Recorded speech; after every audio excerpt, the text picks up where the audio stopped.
जय माता दी। पाठ पूजा चैनल में आज हम दुर्गा सप्तशती का 9वां, 10वां, 11वां, 12वां, 13वां अध्याय सुनेंगे। 9वां अध्याय। मैं अर्धनारीश्वर के श्री विग्रह की निरंतर शरण लेता हूँ। उसका वर्ण बंदूक पुष्प और सुवर्ण के समान रक्त पीत मिश्रित है। वह अपनी भुजाओं में सुंदर अक्षमाला, पाश, अंकुश और वरद मुद्रा धारण करता है। अर्धचरण उसका आभूषण है तथा वह 3 नेत्रों से सुशोभित है। राजन ने कहा, भगवान, आपने रक्त बीज के वध से संबंध रखने वाला देवी चरित्र का ये अद्भुत महात्म्य मुझे बतलाया। अब रक्त बीज के मारे जाने पर अत्यंत क्रोध से भरे हुए शुंभ और निशुंभ जो कर्म किया उसे मैं सुनना चाहता हूँ। ऋषि कहते हैं, राजन, युद्ध में रक्त बीज तथा अन्य दैत्यों के मारे जाने पर शुंभ और निशुंभ के क्रोध की सीमा न रही। अपनी विशाल सेना इस प्रकार मारी जाती देख निशुंभ अमरश में भरकर देवी की ओर दौड़ा। उसके साथ असुरों की प्रधान सेना थी। उसके आगे पीछे का पार्श्व भाग में बड़े बड़े असुर थे जो क्रोध से ओठ चबाते हुए देवी को मार डालने के लिए आए।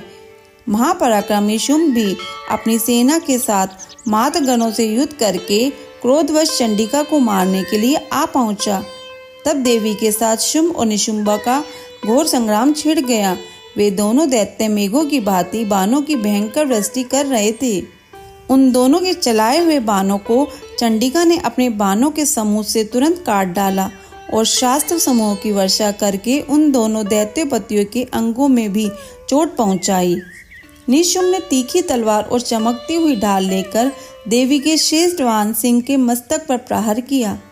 अपने वाहन को चोट पहुंचने पर देवी ने श्रुप नामक वाहन से निशुंभ की शेष तलवार तुरंत ही काट डाली और उसकी ढाल को भी, जिसमें 8 चांद जुड़े हुए थे, खंड खंड कर दिया। ढाल और तलवार के कट जाने पर उस असुर ने शक्ति चलाई, किंतु सामने आने पर देवी ने चक्र से उसे भी 2 टुकड़े कर दी। अब तो निशुंभ क्रोध से जल उठा और उस दानव ने देवी को मारने के लिए शूल उठाया, किंतु देवी ने समीप आने पर उसे भी मुक्के से मारकर चूर्ण कर दिया। तब उसने गद्दा घुमाकर चंडी के ऊपर चलाई, परंतु वह भी देवी के त्रिशूल से कटकर भस्म हो गई। तदंतर दैत्य राज निशुंभ को फरसा हाथ में लेकर आते देख देवी ने बाण समूहों से घायल धरती पर सुला दिया। उस भयंकर पराक्रमी भाई निशुंभ के धराशायी हो जाने पर शुंभ को बड़ा क्रोध हुआ और अंबिका का वध करने के लिए वह आगे बढ़ा। रथ पर बैठे बैठे ही उत्तम आधुओं से सुशोभित अपनी बड़ी बड़ी 8 अनुपम भुजाओं से समूचे आकाश को ढककर वह अद्भुत शोभा पाने लगा। उसे आते देख देवी ने शंख बजाया और धनुष के प्रत्यंचा भी अत्यंत दुस्सह शब्द किया। साथ ही अपने घंटे के शब्द से, जो समस्त दैत्य सैनिकों का तेज नष्ट करने वाला था, संपूर्ण दिशाओं को व्याप्त कर दिया। तदंतर सिंह ने भी अपनी दहाड़ से, जिसे सुंदर बड़े बड़े गज राजाओं का महान मद दूर हो जाता था, आकाश, पृथ्वी और 10 दिशाओं को गुंजा दिया। फिर काली ने आकाश में उछलकर अपने दोनों हाथों से पृथ्वी पर आघात किया। उससे ऐसा भयंकर शब्द हुआ जिससे पहले के सभी शब्द शांत हो गए। तत्पश्चात शिवदूती ने दैत्यों के लिए अमंगलजनक अट्टहास किया। इन शब्दों को सुनकर समस्त असुर ठरा उठे, किंतु शुंभ को बड़ा क्रोध हुआ। उस समय देवी ने जब शुंभ को लक्ष्य करके कहा, ओ दुरात्मन, खड़ा रह, खड़ा रह। तभी आकाश में खड़े हुए देवता बोल उठे, जय हो, जय हो। शुंभ ने वहां आकर ज्वाला से युक्त अत्यंत भयानक शक्ति चलाई।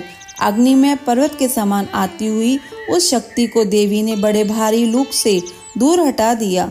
उस समय शुंभ के सिंहनाद से तीनों लोग गूंज उठे। राजन, उसकी प्रतिध्वनि से वज्रपात के समान भयानक शब्द हुआ, जिसने अन्य सब शब्दों को जीत लिया। शुंभ के चलाए हुए बाणों के देवी ने और देवी के चलाए हुए बाणों के शुंभ ने अपने भयंकर बाणों द्वारा सैकड़ों और हजारों टुकड़े कर दिए। तब क्रोध में भरी हुई चंडिका ने शुंभ को शूल से मारा। उसके आघात से मूर्छित हो वह पृथ्वी पर गिर पड़ा। इतने में ही निशुंभ को चेतना हुई और उसने धनुष हाथ में लेकर बाणों द्वारा देवी, काली तथा सिंह को घायल कर डाला। फिर उस दैत्य राज ने 10,000 भाई बनाकर चक्रों के प्रहार से चंडिका को आच्छादित कर दिया। तब दुर्गम पीड़ा का नाश करने वाली भगवती दुर्गा ने कुपित होकर अपने बाणों से उन चक्रों तथा बाणों को काट गिराया। यह देख निशुम्भ दैत्य सेना के साथ चंडिका का वध करने के लिए हाथ में गदा ले बड़े वेग से दौड़ा। उसके आते ही चंडी ने तीखी धार वाली तलवार से उसकी गदा को शीघ्र ही काट डाला। तब उसने शूल हाथ में ले लिया। देवताओं को पीड़ा देने वाले निशुम्भ शूल हाथ में लिए आते देख चंडिका ने वेग से चलाए हुए अपने शूल से उसकी छाती छेद डाली। शूल से विदीर्ण हो जाने पर उसकी छाती में एक दूसरा महाबली एवं महापराक्रमी पुरुष खड़ी रह कहता हुआ निकला। उसे निकलते हुए पुरुष की बात सुनकर देवी ठठार कर हंस पड़ी और खड्ग से उन्होंने उसका मस्तक काट डाला। फिर तो वह पृथ्वी पर गिर पड़ा। तदंतर सिंह अपनी दाढ़ों को असुरों की गर्दन कुचलकर खाने लगा। यह बड़ा भयंकर दृश्य था। उधर काली तथा शिवदूती ने भी अन्याय दैत्यों का भक्षण आरंभ किया। कुमारी की शक्ति से विदीर्ण होकर कितने ही महादैत्य नष्ट हो गए। ब्रह्माणी के मंत्रपूत जल से निस्तेज होकर कितने ही बाघ खड़े हुए। कितने ही दैत्य माहेश्वरी के त्रिशूल से छिन्न भिन्न हो धराशायी हो गए। वाराही के थुथुन के आघात से कितनों का पृथ्वी पर कचुम्बन निकल गया। वैष्णवी ने भी अपने चक्र से दानवों के टुकड़े टुकड़े कर डाले। ऐन्द्री के हाथ से छूटे हुए व्रज से भी कितने ही प्राणों से हाथ धो बैठे। कुछ असुर नष्ट हो गए, कुछ उस महायुद्ध से भाग गए तथा कितने ही काली शिवदूती तथा सिंह के ग्रास बन गए। 10वां अध्याय। मैं मस्तक पर अर्धचंद्र धारण करने वाली शिव शक्ति स्वरूपा भगवती कामेश्वरी का हृदय में चिंतन करता हूँ। वे तपाए हुए स्वर्ण के समान सुंदर है। सूर्य, चंद्रमा और अग्नि ये ही 3 उनके नेत्र हैं तथा वे अपने मनोहर हाथों में धनुष, बाण, अंकुश, पाश और शूल धारण किए हुए हैं। ऋषि कहते हैं, राजन, अपने प्राणों के समान प्यारे भाई निशुम्भ को मारा गया देख तथा सारी सेना का संहार होता जान शुम्भ ने कुपित होकर कहा, दुष्ट दुर्गे, तू बल के अभिमान में आकर झूठ मूठ का घमंड न दिखा। तू बड़ी मानिनी बनी हुई है, किंतु दूसरी स्त्रियों के बल का सहारा लेकर लड़ती है। देवी बोली, ओ दुष्ट, मैं अकेली ही हूँ। इस संसार में मेरे सिवा दूसरी कौन है? देखिए, मेरी ही विभूतियाँ हैं, अतः मुझ में ही प्रवेश कर रही हैं। तदंतर ब्राह्मणी आदि समस्त देवी अंबिका देवी के शरीर में लीन हो गई। उस समय केवल अंबिका देवी ही रह गई। देवी बोली, मैं अपनी ऐश्वर्य शक्ति से अनेक रूपों में यहाँ उपस्थित हुई थी। उन सब रूपों को मैंने समेट लिया। अब अकेली ही युद्ध में खड़ी हूँ, तुम भी स्थिर हो जाओ। ऋषि कहते हैं, तदंतर देवी और शुम्भ दोनों में सब देवताओं तथा दानवों के देखते देखते भयंकर युद्ध छिड़ गया। बाणों की वर्षा तथा तीखे शास्त्रों एवं दारुण अस्त्रों के प्रहार के कारण उन दोनों का युद्ध सब लोगों के लिए बड़ा भयानक प्रतीत हुआ। उस समय अंबिका देवी ने जो सैकड़ों दिव्य अस्त्र छोड़े, उन्हें दैत्यराज शुम्भ ने उनके निवारक अस्त्रों द्वारा काट डाला। इसी प्रकार शुम्भ ने भी जो दिव्य अस्त्र चलाए, उन्हें परमेश्वरी ने भयंकर हुंकार शब्द के उच्चारण आदि द्वारा खिलवाड़ में ही नष्ट कर डाला। तब उस असुर ने सैकड़ों बाणों से देवी को आच्छादित कर दिया। यह देख क्रोध में भरी हुई उन देवी ने भी बाण मारकर उसका धनुष काट डाला। धनुष कट जाने पर फिर दैत्यराज ने शक्ति हाथ में ली, किंतु देवी ने चक्र से उसके हाथ की शक्तियों को भी काट गिराया। तत्पश्चात दैत्यों के स्वामी शुम्भ ने तो चांद वाली चमकती हुई ढाल और तलवार हाथ में ले उस समय देवी पर धावा किया। उसके आते ही चंडिका ने अपने धनुष से छोड़े हुए तीखे बाणों द्वारा उसकी सूर्य की किरणों के समान उज्जवल ढाल और तलवार को तुरंत काट दिया। फिर उस दैत्य के घोड़े और सारथी मारे गए। धनुष तो पहले ही कट चुका था। अब उसने अंबिका को मारने के लिए उगत हो भयंकर मुदगर हाथ में लिया। उसे आते देख देवी ने अपने तीक्ष्ण बाणों से उसका मुदगर भी काट डाला। तिस पर भी वह असुर मुक्का तान कर बड़े वेग से देवी की ओर झपटा। उस दैत्यराज ने देवी की छाती में मुक्का मारा। तब उस देवी ने भी उसकी छाती पर एक चाटा झड़ दिया। देवी का थप्पड़ खाकर दैत्यराज शुम्भ पृथ्वी पर गिर पड़ा, किंतु पुनः सहसा पूर्वतः उठकर खड़ा हो गया। फिर वह उछला और देवी को ऊपर ले जाकर आकाश में खड़ा हो गया। तब चंडिका आकाश में भी बिना किसी आधार के ही शुम्भ के साथ युद्ध करने लगी। उस समय दैत्य और चंडिका आकाश में एक दूसरे से लड़ने लगे। उनका वह युद्ध पहले सिद्ध और मुनियों को विस्मय में डालने वाला हुआ। फिर अंबिका ने शुंभ के साथ बहुत देर तक युद्ध करने के पश्चात उसे उठाकर घुमाया और पृथ्वी पर पटक दिया। पटके जाने पर पृथ्वी पर आने के बाद दुष्ट आत्मा दैत्य पुण्य चंडिका का वध करने के लिए उनकी ओर बड़े वेग से दौड़ा। तब समस्त दैत्यों के राजा शुंभ को अपनी ओर आते देख देवी ने त्रिशूल से उसकी छाती छेद कर उसे पृथ्वी पर गिरा दिया। देवी के शूल की धार से घायल होने पर उसके प्राण पखेरु उड़ गए और वह समुद्रों द्वीपों द्वारा पर्वतों सहित समूची पृथ्वी को कांपता हुआ भूमि पर गिर पड़ा। तदंतर उस दुरात्मा के मारे जाने पर संपूर्ण जगत प्रसन्न एवं पूर्ण स्वस्थ हो गया तथा आकाश स्वच्छ दिखाई देने लगा। पहले जो उत्पात सूचक मेघ और उल्कापात होते थे वे सब शांत हो गए तथा उस दैत्य के मारे जाने पर नदियां भी ठीक मार्ग से बहने लगी। उस समय शुंभ की मृत्यु के बाद संपूर्ण देवता का उदय हर्ष से भर गया और गंधर्वगण मधुर गीत गाने लगे। दूसरे गंधर्व बाजे बजाने लगे और अप्सराएं नाचने लगी। पवित्र वायु बहने लगी। सूर्य की प्रभा उत्तम हो गई। अग्निशाला की बुझी हुई आग अपने आप प्रज्वलित हो उठी तथा संपूर्ण दिशाओं के भयंकर शब्द शांत हो गए। 11वां अध्याय। मैं भुवनेश्वरी देवी का ध्यान करता हूँ। उनके श्री अंगों की आभा प्रभात काल के सूर्य के समान है और मस्तक पर चंद्रमा का मुकुट है। वे उभरे हुए स्तनों और 3 नेत्रों से युक्त है। उनके मुख पर मुस्कान की छटा छाई रहती है और हाथों में वृद्ध अंकुश पाश एवं अभय मुद्रा शोभा पाते हैं। ऋषि कहते हैं देवी के द्वारा वहां महादैत्यपति शुंभ के मारे जाने पर इंद्र आदि सभी देवता अग्नि को आगे करके उन कात्यायनी देवी की स्तुति करने लगे। उस समय अभिष्ट की प्राप्ति होने से उनके मुख कमल दमक उठे और उनके प्रकाश से दिशाएं भी जगमगा उठी थी।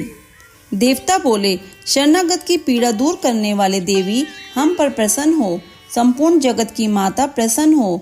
विवेश्वरी विश्व की रक्षा करो। देवी तुम ही चराचर जगत की अधीश्वरी हो। तुम इस जगत का एकमात्र आधार हो क्योंकि पृथ्वी रूप में तुम्हारी ही स्थिति है। देवी तुम्हारा पराक्रम अलंघनीय है। तुम ही जल रूप में स्थित होकर संपूर्ण जगत को तृप्त करती हो। तुम अनंत बल संपन्न वैष्णवी शक्ति हो। इस विश्व की कारणभूता परम माया हो देवी। तुमने इस समस्त जगत को मोहित कर रखा है। तुम्हें प्रसन्न होने पर इस पृथ्वी पर मोक्ष की प्राप्ति कराती हो। देवी संपूर्ण विधाएं तुम्हारे ही भिन्न भिन्न स्वरूप हैं। जगत में जितनी स्त्रियां हैं वे सब तुम्हारी ही मूर्तियां हैं। जगदम्ब एकमात्र तुमने ही इस विश्व को व्याप्त कर रखा है। तुम्हारी स्तुति क्या हो सकती है। तुम तो स्तवन करने योग्य पदार्थों से परे एवं परावानी हो। जब तुम सर्वस्वरूपा देवी स्वर्ग तथा मोक्ष प्रदान करने वाली हो तब इसी रूप में तुम्हारी स्तुति हो गई। तुम्हारी स्तुति के लिए इससे अच्छी उक्तियां और क्या हो सकती हैं। बुद्धि रूप से सब लोगों के हृदय में विराजमान रहने वाली तथा स्वर्ग एवं मोक्ष प्रदान करने वाली नारायणी देवी तुम्हें नमस्कार है। कला काष्ठा आदि के रूप में क्रमश परिवान की ओर ले जाने वाली तथा विश्व का उपसंहार करने में समर्थ नारायणी तुम्हें नमस्कार है। नारायणी तुम सब प्रकार का मंगल प्रदान करने वाली मंगलमयी हो। कल्याणदायिनी शिवा हो। सब पुरुषार्थों को सिद्ध करने वाली शरणागत वत्सला तीनों नेत्रों वाली एवं गौरी हो। तुम्हें नमस्कार है। तुम सृष्टि पालन और संहार की शक्ति भूता सनातनी देवी गुणों का आधार तथा सर्वगुणमयी हो। नारायणी तुम्हें नमस्कार है। शरण में आए हुए दीनों एवं पीड़ितों की रक्षा में संलग्न रहने वाली तथा सबकी पीड़ा दूर करने वाली नारायणी देवी तुम्हें नमस्कार है। नारायणी तुम ब्राह्मणी का रूप धारण करके हंसों से जूते हुए विमान पर बैठती तथा कुश मिश्रित जल छिड़कती रहती हो। तुम्हें नमस्कार है।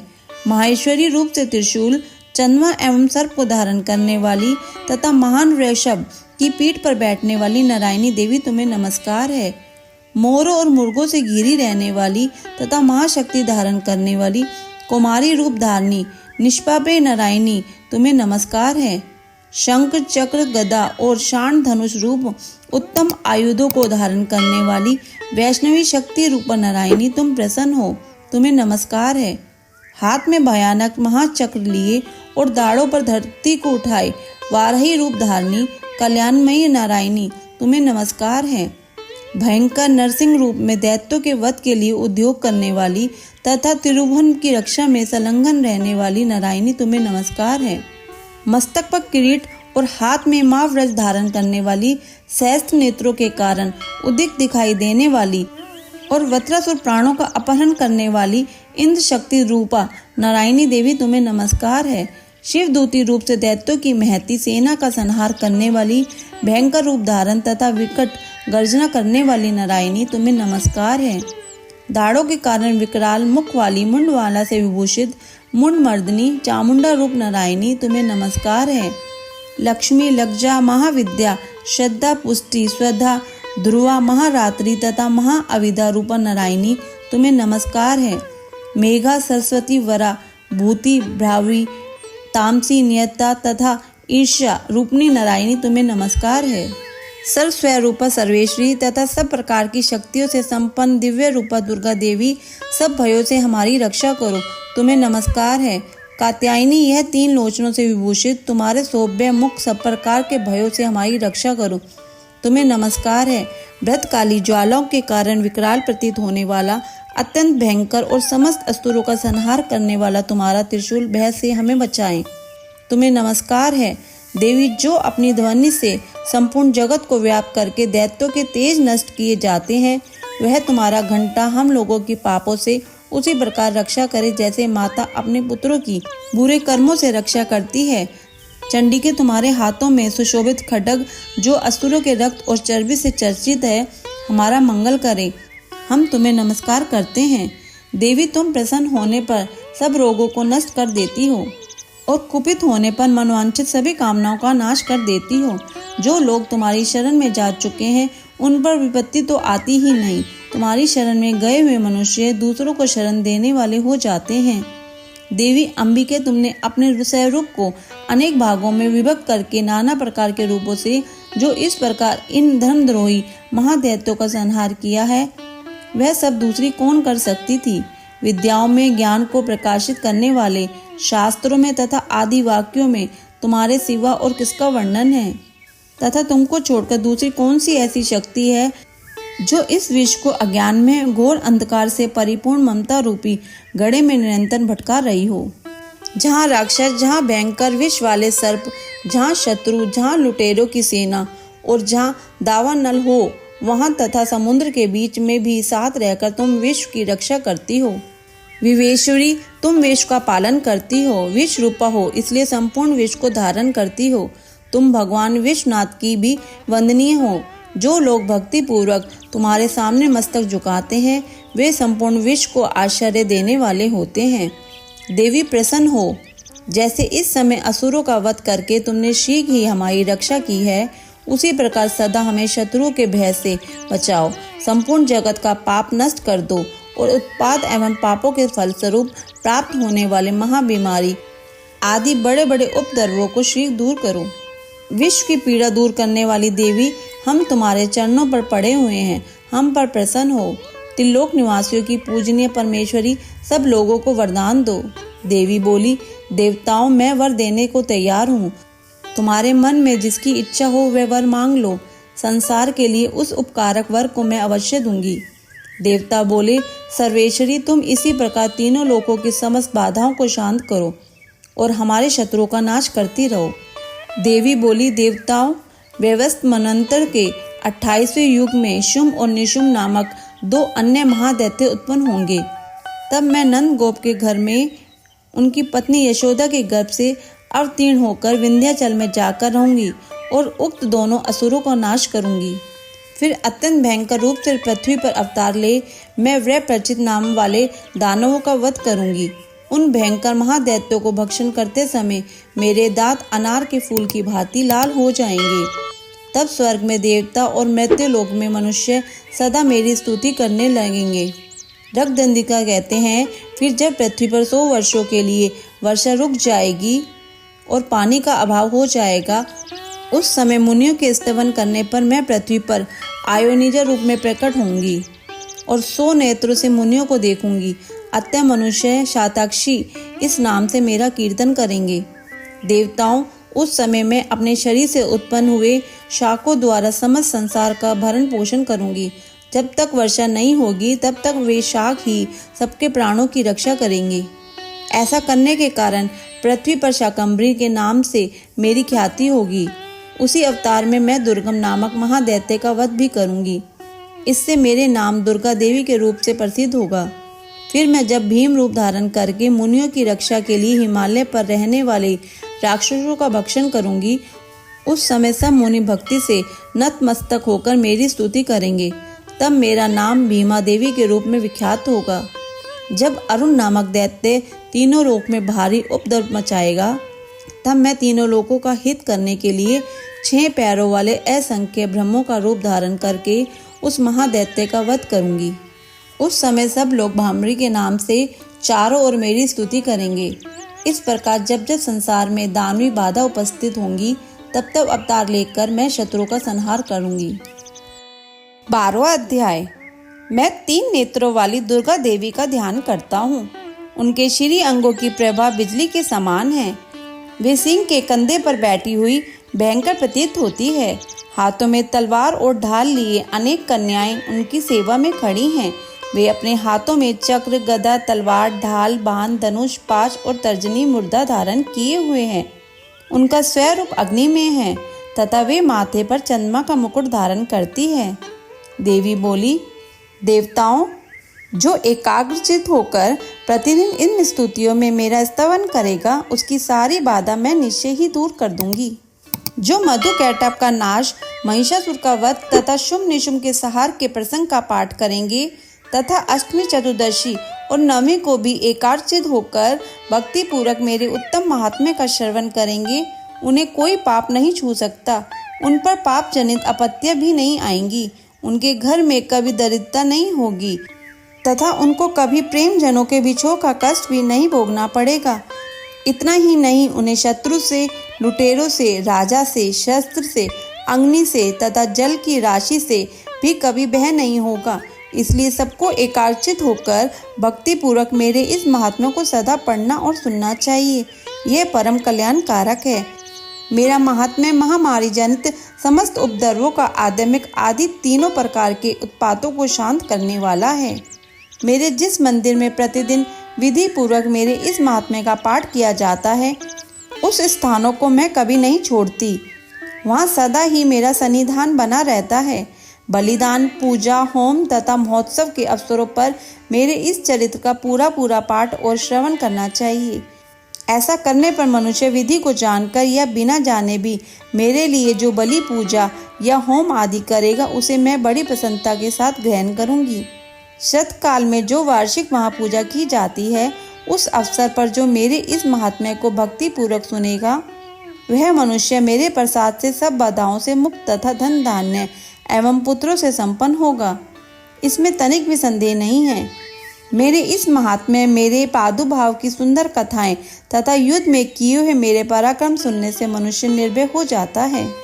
मेरे महात्म्य का श्रवण करने वाले पुरुषों के शत्रु नष्ट हो जाते हैं, उन्हें कल्याण की प्राप्ति होती तथा उनका कुल आनंदित रहता है। सर्वत्र शांति कर्म में बुरे स्वप्न दिखाई देने पर तथा ग्रह जनित भयंकर पीड़ा उपस्थित होने पर मेरे महात्म्य श्रवण करना चाहिए। इससे सब विघ्न तथा भयंकर ग्रह पीड़ाएं शांत हो जाती हैं और मनुष्य द्वारा देखा हुआ दुख स्वयं शुभ स्वयं परावृत हो जाता है। बाल ग्रहों से आक्रांत हुए बालकों के लिए यह महात्म्य शांति कारक है तथा मनुष्य के संगठन में फूट होने पर यह अच्छी प्रकार मित्रता कराने वाला होता है। यह महात्म्य समस्त दुराचारियों के बल का नाश करने वाला है। इसके पाठ मात्र से राक्षसों, भूतों और पिशाचों का नाश हो जाता है। मेरा यह सब महात्म्य मेरी समीपे की प्राप्ति करने वाला है। पशु, पुष्प, अर्घ, धूप, दीप, गंध आदि उत्तम सामग्रियों द्वारा पूजन करने से, ब्राह्मणों को भोजन कराने से, होम करने से, प्रतिदिन अभिषेक करने से, नाना प्रकार के अन्य भोगों का अर्पण करने से तथा दान देने से 1 वर्ष तक जो मेरी आराधना की जाती है और उससे मुझे जितनी प्रसन्नता होती है, उतनी प्रसन्नता मेरी इस उत्तम चरित्रता का 1 बार श्रवण करने मात्र से होती है। यह महात्म्य श्रवण करने पर पापों को हर लेता है और आरोग्य प्रदान करता है। मेरे पार्थु भाव का कीर्तन समस्त भूतों से रक्षा करता है तथा मेरा युद्ध विषयक चरित्र दुष्ट दैत्यों का संहार करने वाला है। इसके श्रवण करने पर मनुष्य का शत्रु भय नहीं रहता। देवताओं, तुमने और ब्रह्मा ऋषियों ने जो मेरी स्तुति की है तथा ब्रह्मा जी ने जो स्तुति की है, वे सभी कल्याणमयी बुद्धि प्रदान करती है। वन में, सुने मार्ग में अथवा दावानल से घिरे जाने पर, निर्जन स्थान में, लुटेरों के दाव में पड़ जाने पर या शत्रु के पकड़े जाने पर अथवा जंगल में सिंह, व्याघ्र या जंगली हाथियों के पीछा करने पर, कुपित राजा के आदेशों से वध या बंधक के समान ले जाने पर अथवा महासागर में नाव पर बैठने के बाद भारी तूफान से नाव के डगमग होने पर और अत्यंत भयंकर युद्ध में शत्रु का प्रहार होने पर अथवा वेदना से पीड़ित होने पर कि बहुना सभी भयानक बाधाओं के उपस्थित होने पर जो मेरे इस चरित्र का स्मरण करता है, वह मनुष्य संकट से मुक्त हो जाता है। मेरे प्रभाव से सिंह आदि हिंसक जंतु नष्ट हो जाते हैं तथा लुटेरे और शत्रु भी मेरे चरित्र का स्मरण करने वाले पुरुष से दूर भागते हैं। ऋषि कहते हैं, यूं कहकर प्रचंड पराक्रम वाली भगवती चंडिका सब देवताओं के देखते देखते वहीं अंतर्ध्यान हो गई। फिर समस्त देवता भी शत्रु के मारे जाने से निर्भय हो पहले की ही भांति यज्ञ का उपभोग करते हुए अपने अपने अधिकार का पालन करने लगे। संसार का विध्वंस करने वाले महाभयंकर अतुल पराक्रमी देव शत्रु शुंभ तथा महाबली निशुंभ के युद्ध में देवी द्वारा मारे जाने पर शेष दैत्य पाताल लोक में चले आए। राजन, इस प्रकार भगवती अंबिका देवी नित्य होती हुई पुण्य पुण्य प्रकट होकर जगत की रक्षा करती है। वे ही इस विश्व को मोहित करती है, वे ही जगत को जन्म देती तथा वे ही प्रार्थना करने पर संतुष्ट हो विज्ञान एवं समृद्धि प्रदान करती है। राजन, महाप्रलय के समय महामारी का स्वरूप धारण करने वाली वे महाकाली ही इस समस्त ब्रह्मांड में व्याप्त है। वे ही समय समय पर महामारी होती और वे ही स्वयं अजन्मा होती हुई भी सृष्टि के रूप में प्रकट होती है। वे सनातनी देवी ही समय अनुसार संपूर्ण भूतों की रक्षा करती है।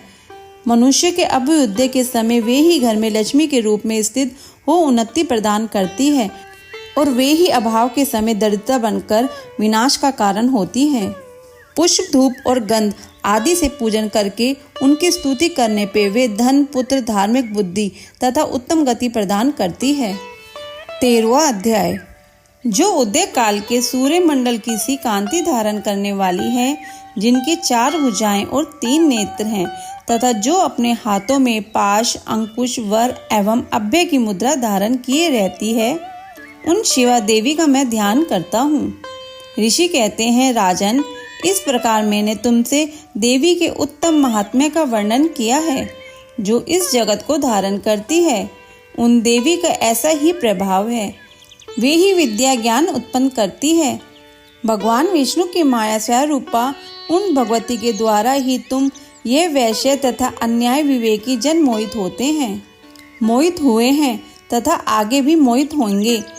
महाराज, तुम उन्हीं परमेश्वरी की शरण में जाओ। आराधना करने पर वे ही मनुष्य को भोग, स्वर्ग तथा मोक्ष प्रदान करती है। मार्कंडेय जी कहते हैं, मेघा मुनि के ये वचन सुनकर राजा सुरथ ने उत्तम व्रत का पालन करने वाले उन महाभाग महिषों को प्रणाम किया। वे अत्यंत ममता और राज्य प्रण से बहुत खिन्न हो चुके थे। महामुने इसलिए विरक्त होकर वे राजा तथा वैश्य तत्काल तपस्या को चले गए और वे जगदम्बा के दर्शन के लिए नदी के तट पर रहकर तपस्या करने लगे। वे वैश्य देवी सुत का जप करते हुए तपस्या में प्रवृत्त हुए। वे दोनों नदी के तट पर देवी की मिट्टी की मूर्ति बनाकर पुष्प, धूप और हवन आदि के द्वारा उनकी आराधना करने लगे। उन्होंने पहले तो आहार को धीरे धीरे कम किया, फिर बिल्कुल निराहार रहकर देवी में ही मन लगाए एकाग्रता पूर्वक उनका चिंतन आरंभ किया। वे दोनों अपने शरीर के रक्त से प्रोषित बलि देते हुए लगातार 3 वर्ष तक संयम पूर्वक आराधना करते रहे। इस पर प्रसन्न होकर जगत को धारण करने वाली चंडिका देवी ने प्रत्यक्ष दर्शन देकर कहा। देवी बोली, राजन तथा अपने कुल को आनंदित करने वाले वैश्य, तुम लोग जिस वस्तु की अभिलाषा रखते हो वह मुझसे मांगो, मैं संतुष्ट हूँ, अतः तुम्हें वह सब कुछ दूंगी। मार्कंडेय जी कहते हैं, तब राजा ने दूसरे जन्म में नष्ट न होने वाला राज्य मांगा तथा इस जन्म में भी शत्रुओं की सेना को बलपूर्वक नष्ट करके पुण्य अपना राज्य प्राप्त कर लेने का वरदान मांगा। वैश्य का चित्त संसार की ओर से खिन्न एवं विरक्त हो चुका था और वे बड़े बुद्धिमान थे। अतः उस समय उन्होंने तो ममता और अहंता रूप आसक्ति का नाश करने वाला ज्ञान मांगा। देवी बोली, राजन, तुम थोड़े ही दिनों में शत्रु को मारकर अपना राज्य प्राप्त कर लोगे। अब वहां तुम्हारा राज्य स्थिर रहेगा। फिर मृत्यु के पश्चात तुम भगवान विवस्वान सूर्य के अंश से जन्म लेकर इस पृथ्वी पर सावर्णिक मनु के नाम से विख्यात होगे। वैश्यवर्य, तुमने भी जिस वर को मुझसे प्राप्त करने की इच्छा की है उसे देती हूँ। तुम्हें मोक्ष के लिए ज्ञान प्राप्त होगा। मार्कंडेय जी कहते हैं, इस प्रकार उन दोनों को मनोवांछित वरदान देकर तथा उनके द्वारा भक्ति पूर्वक अपनी स्तुति सुनकर देवी अंबिका तत्काल अंतर्ध्यान हो गई।